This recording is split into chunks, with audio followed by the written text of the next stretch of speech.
Hello bachcho, let's read the question. Arrange the following in correct order of their third ionization energy. Carbon, nitrogen, oxygen and fluorine. Option A, option B, option C and option D. None of these. So, question में क्या है, हमें correct order बताना है third ionization energy और हमारे पास element है carbon, nitrogen, oxygen and fluorine.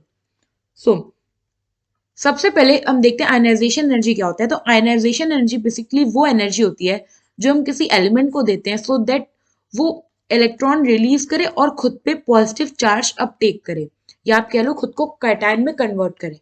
तो ये हो गया हमारा आयनाइजेशन एनर्जी. और जो फर्स्ट इलेक्ट्रॉन के लिए एनर्जी होती है वो हो गया आयनाइजेशन एनर्जी फर्स्ट.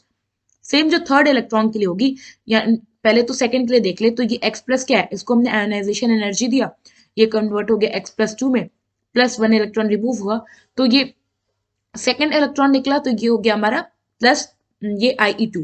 थर्ड क्या होगा, जब हमारा x प्लस टू को हम एनर्जी देंगे और ये फॉर्म करेगा x plus three plus one electron remove होगा, ये हो गया हमारा Ie3. हमें इसी Ie3 के नेचर को कंपेयर करना है डिफरेंट एलिमेंट्स के लिए. तो सबसे पहले हमारे पास एलिमेंट्स जो गिवन है हम उन्हें नोट डाउन करके उनका इलेक्ट्रॉनिक कन्फिगरेशन देखते हैं. सबसे पहले हमारे पास कार्बन, फिर नाइट्रोजन, फिर ऑक्सीजन, फिर फ्लोरीन.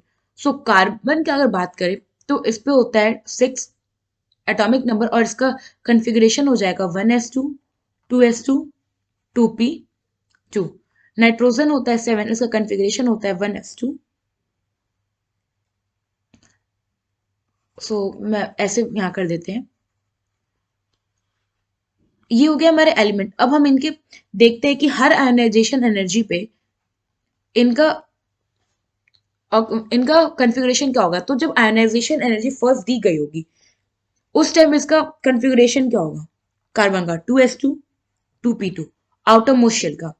नाइट्रोजन का क्या हुआ होगा 2s2, 2p3. ऑक्सीजन का क्या रहा होगा 2s2, 2p4 एंड फ्लोरीन का क्या रहा होगा 2s2, 2p5. अब हमने क्या किया, आयनाइजेशन एनर्जी फर्स्ट दी तो हमें ये जब हमारे ये कॉन्फ़िगरेशन थे तो हमने आयनाइजेशन एनर्जी फर्स्ट दी. अब आयनाइजेशन एनर्जी सेकंड कब देंगे तो हमारा क्या होगा, एक एक इलेक्ट्रॉन ऑलरेडी रिमूव हो चुका होगा. तो कॉन्फ़िगरेशन क्या हो गया होगा 2s2, 2p1. नाइट्रोजन का हो गया होगा 2s2, 2p2. ऑक्सीजन का हो गया होगा 2s2, 2p3. फ्लोरीन का हो गया होगा 2s2, 2p4. ना अब हम क्या करेंगे, थर्ड आयनाइजेशन एनर्जी जब देंगे तो कॉन्फ़िगरेशन उस टाइम क्या रहा होगा, कार्बन का 2s2, नाइट्रोजन का 2s2, 2p1, ऑक्सीजन का 2s2, 2p2 एंड फ्लोरीन का 2s2, 2p3.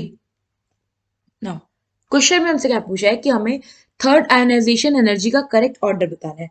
तो यहां पे अगर आप देखो तो हमारे पास कार्बन का जो आउटर मोस्ट शेल है उसमें 2 इलेक्ट्रॉन है, नाइट्रोजन के आउटर मोस्ट शेल में 3, ऑक्सीजन पे 4 और फ्लोरीन पे है टोटल 5 इलेक्ट्रॉन. सो यहाँ पे क्या होगा, हमारा ionization energy carbon, nitrogen, oxygen और फ्लोरीन बिलोंग करते हैं सेम पीरियड से and along the period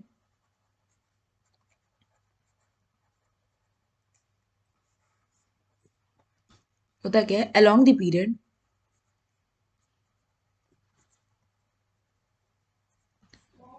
size decrease होती है तो जो इफेक्टिव न्यूक्लियर चार्ज होता है एलिमेंट पे वो इंक्रीज होता है और उसका आयनाइजेशन एनर्जी इंक्रीज होता है.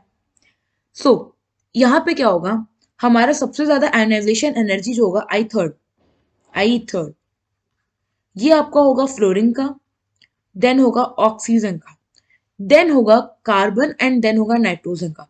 अब यहाँ कार्बन और नाइट्रोजन में डिफरेंस क्यों आया, क्योंकि जो एस का यहाँ पे देखो हमें इलेक्ट्रॉन कहाँ से निकालना है 2s, एस सबशेल से. यहाँ में इलेक्ट्रॉन कहाँ निकालना है p सबशेल से. तो जो एस सबशेल से पेनिट्रेट करके इलेक्ट्रॉन निकालने के लिए हमें ज्यादा आयनाइजेशन एनर्जी देना पड़ेगा.